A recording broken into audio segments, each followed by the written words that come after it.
listening to Your Secret is Safe with Me, non-judgmental talk about infidelity with Dr. Marie Murphy. If you're looking for new perspectives on complicated relationship issues, you've come to the right place. Days go by, they're crawling by. Hi, everyone. I'm Dr. Marie Murphy.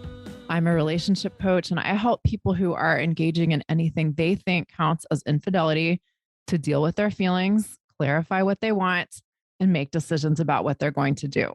No shame, no blame, no judgments. You can talk to me about the things that seem too messy or weird or stigmatized to share with your best friend or your spouse or even your therapist. If you want my help sorting out your infidelity situation, let's work together. You can schedule an introductory coaching session with me through my website, mariemurphyphd.com. I offer confidential, compassionate coaching via Zoom so we can work together no matter where you're located. All right, here's a paradox, or something that might sound like a paradox of romantic relationships for you to consider. It's not your partner's job to make you happy. The point or the purpose of your romantic relationship is not to make you feel good all the time. And you also have the right to like or dislike any particular relationship. You have the right to want to be partnered with someone or not be partnered with them. You have the right to decide that you prefer one relationship over another.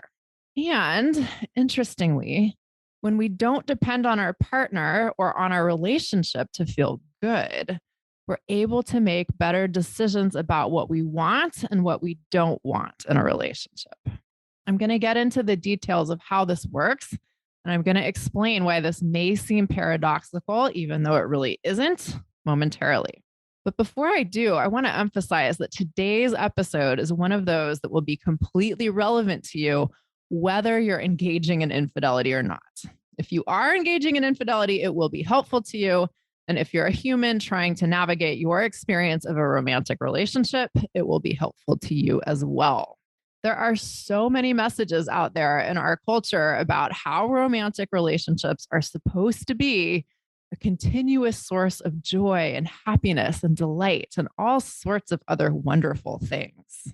And most of us have either consciously agreed with these messages or have unconsciously absorbed them to some degree. So when this doesn't happen, when our relationships don't seem 100% amazing 100% of the time, we tend to think that something is wrong. Maybe we think our relationship isn't good enough. Maybe we think someone else would be better for us. Maybe we slide into a pattern of discontent or start actively entertaining breakup scenarios. Maybe we start blaming our partner for lots of things and thinking thoughts like, if only they were more like blank, I'd be so much happier. Or if they just did more of blank and fill in and blanks, and they did less of fill in the blank, everything would be fine. Or maybe we just ditch our relationships as soon as we feel the slightest sense of dissatisfaction with the person we're involved with. Or maybe we go looking for someone else to fill the void if our once wonderful partner isn't making us happy anymore. And why wouldn't we think and do these sorts of things? We're pretty well trained to constantly look for external sources of happiness and satisfaction and good feelings.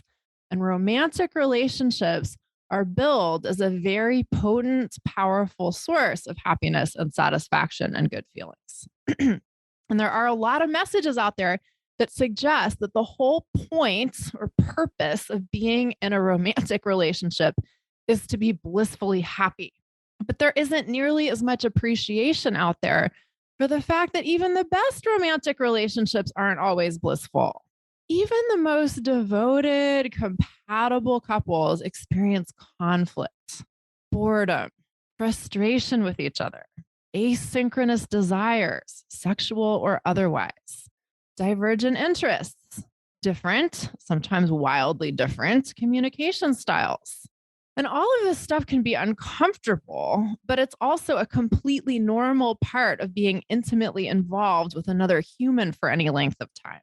And even though it can be uncomfortable to experience this stuff, none of it is necessarily a problem. The richness of the human experience includes a broad spectrum of emotions, and some of them are a lot more challenging than pleasant.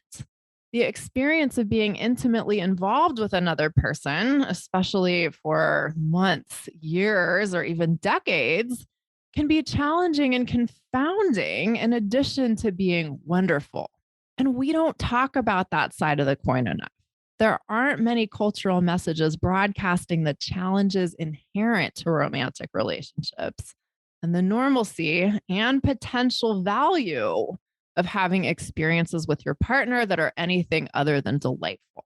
So, when we find ourselves unhappy within our relationship, we may think that our relationship is the problem or our partner is the problem. We're likely to think we need to change the partner or change the relationship or say goodbye to them or find someone else to make us feel good. Now, here's the thing. Sometimes a change in our relationship status is a great idea. Some relationships are better fits for us than others. There's nothing wrong with wanting to be with someone who feels like a good match for us. There's nothing wrong with preferring one person over another or over all of the other humans on the planet.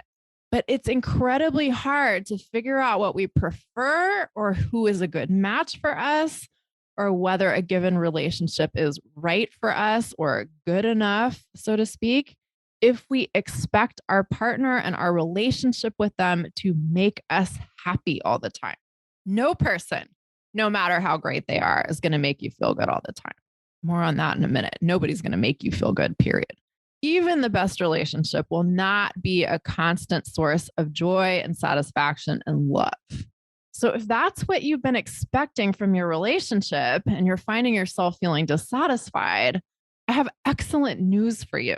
You're looking at things in a way that sets you up for disappointment.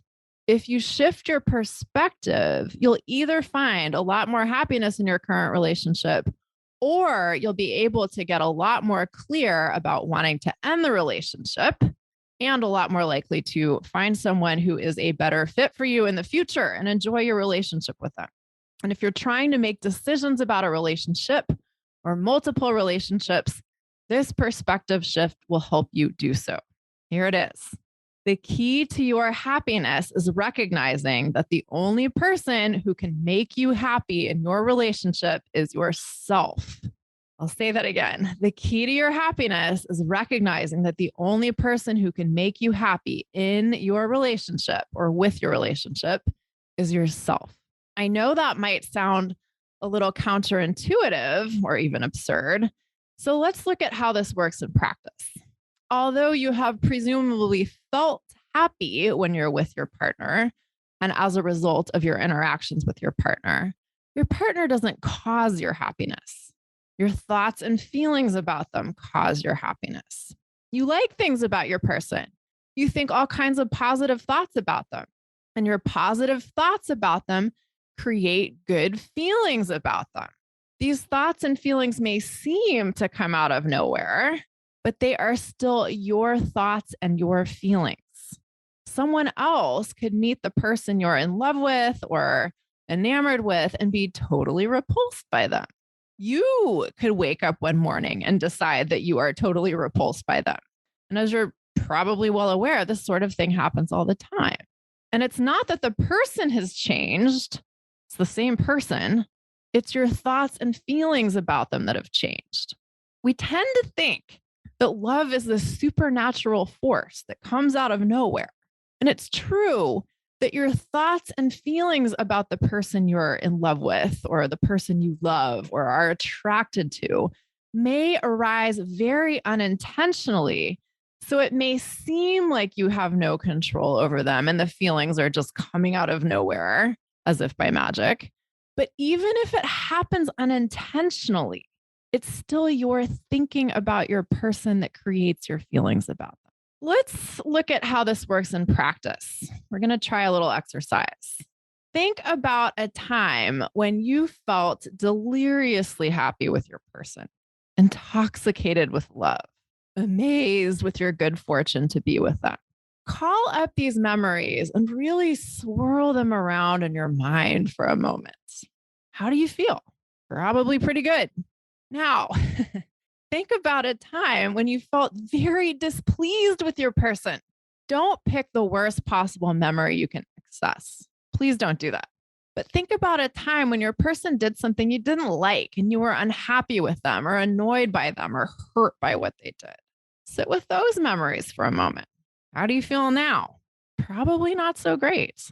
I want you to notice that your person didn't actually do anything just now, right? They may be miles away, right?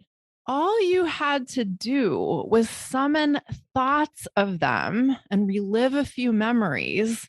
And thinking about those memories generated particular feelings.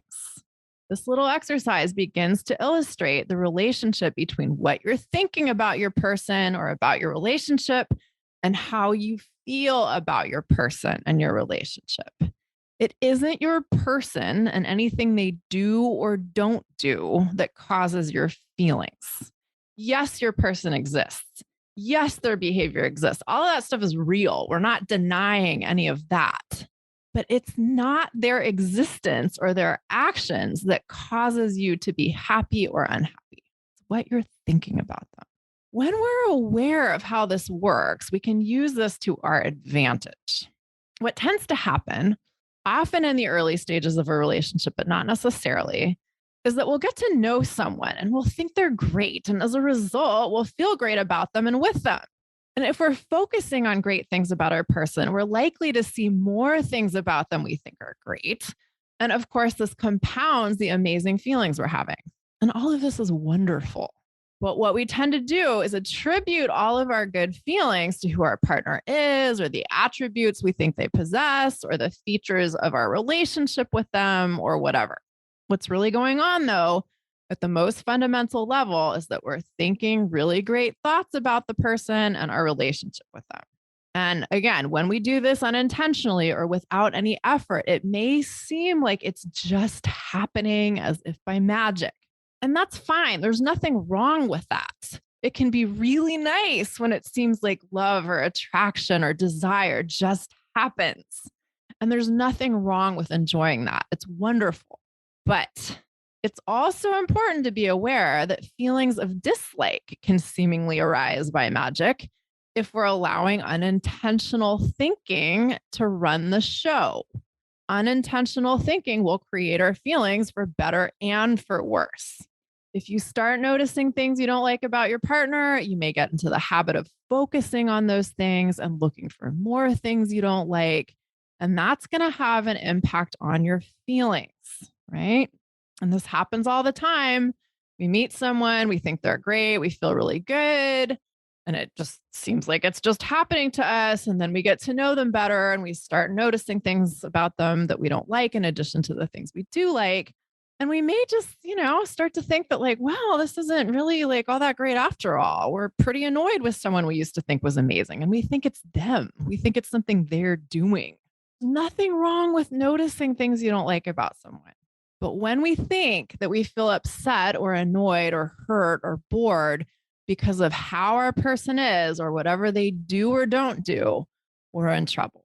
This is when we start to believe that our satisfaction with our relationship is determined by who we're with and whatever they do or don't do. And that is not how it works. Your satisfaction with your relationship and your feelings for your person are determined by what you are thinking about them. I know I keep repeating this, but it's so important to emphasize. When we're clear on that, we're in a much better position to create the kinds of relationships we want to create and to make decisions about whether we want to get into or stay in or continue a particular relationship or not. If you want to be happy in a relationship with someone for any length of time, you are going to have to intentionally choose to focus on aspects of your person and aspects of your relationship that you like and enjoy and appreciate. You may be able to think about these things without making much of an effort to do so at times, right? It may be like very easy to think these kinds of thoughts without conscious effort sometimes, and that's wonderful. But there will be times, because your partner is human and so are you, when you default to thinking not so great thoughts about them. And a little of that is no big deal. But when this becomes the dominant way you think about your person and your relationship, you're committing yourself to being unhappy.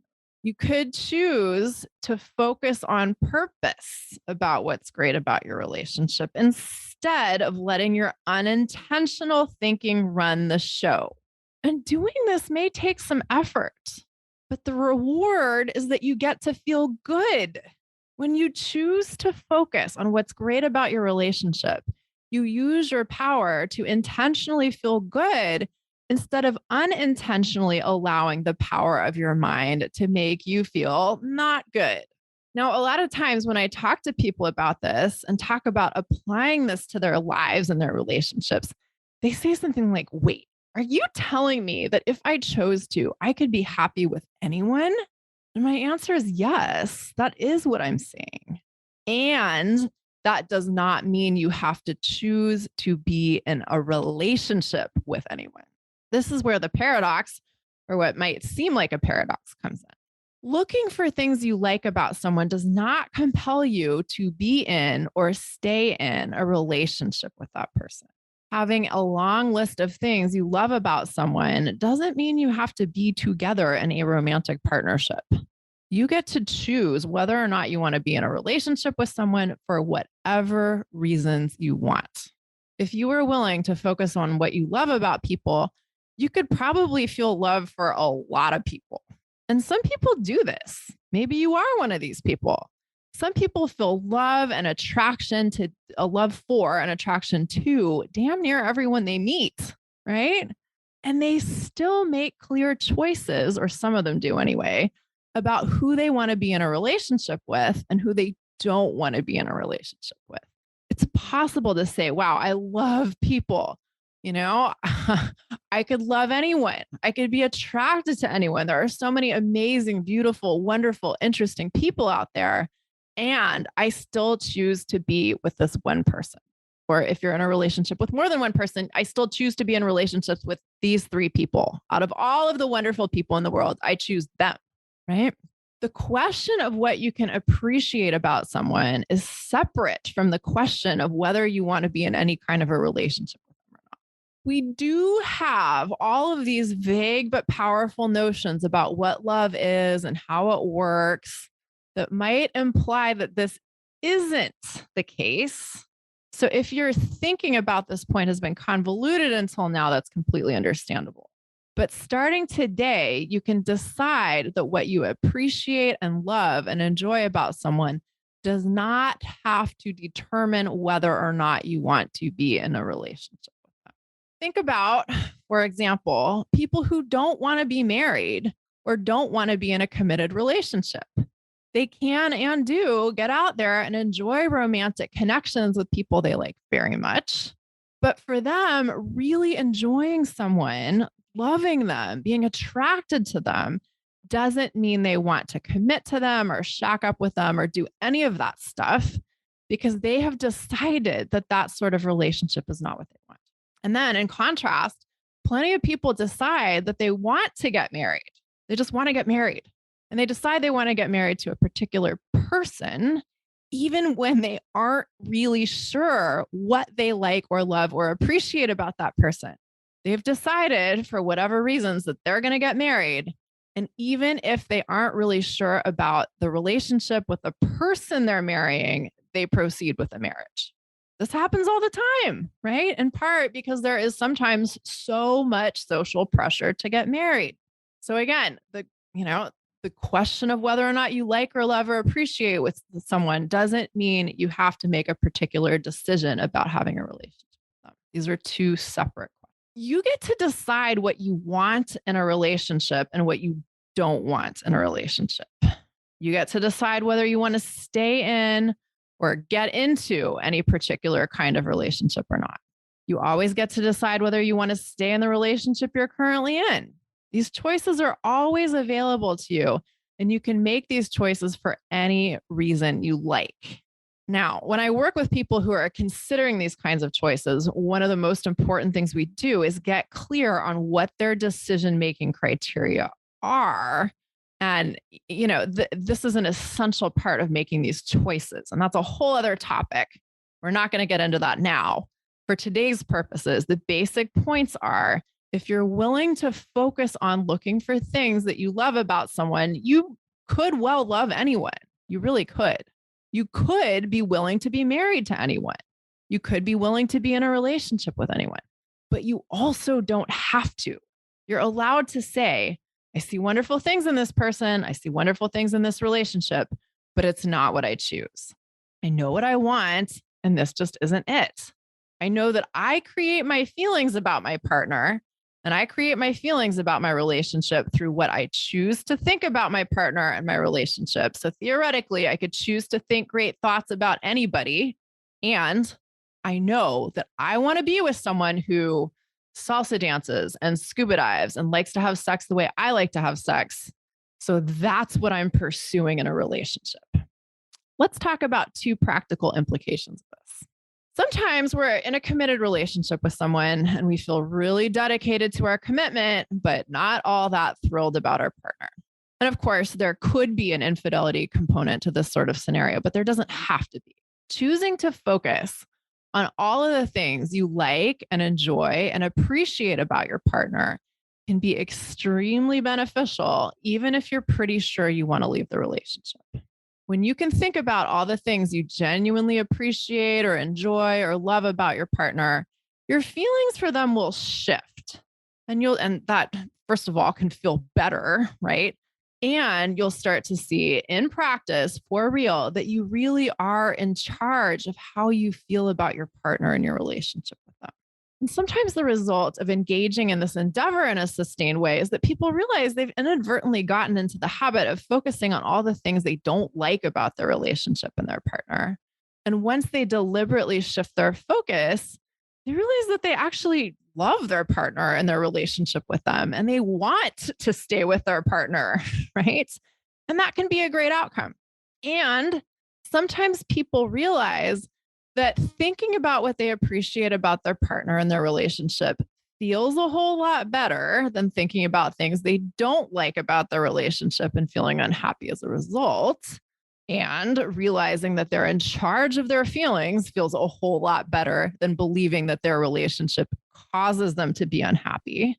And from this more neutral and empowered place, they're able to make the decision that they don't want to be in a relationship with their partner anymore. But they're making the decision not because they think their partner is making them unhappy and therefore they have to leave the relationship in order to be happy, but because they're able to evaluate the relationship based on criteria other than, does my partner make me happy or not? When we can ask ourselves, if I know I can create my own happiness, why would I choose to be with this person or not? We're in a better position to deal with shiny object syndrome or new relationship energy too. Sometimes when a new person comes into our lives who we think is amazing, we think we need to drop everything and be with them because they seem to be the source of our happiness we've been missing or searching for or yearning for a long, long time.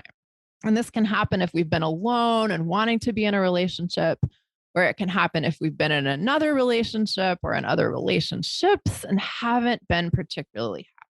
It can seem like the new person and the new relationship is the answer to our prayers and the source of everything we want. And it is totally great to get excited about someone new. Being totally dazzled by someone we think is amazing is a wonderful experience.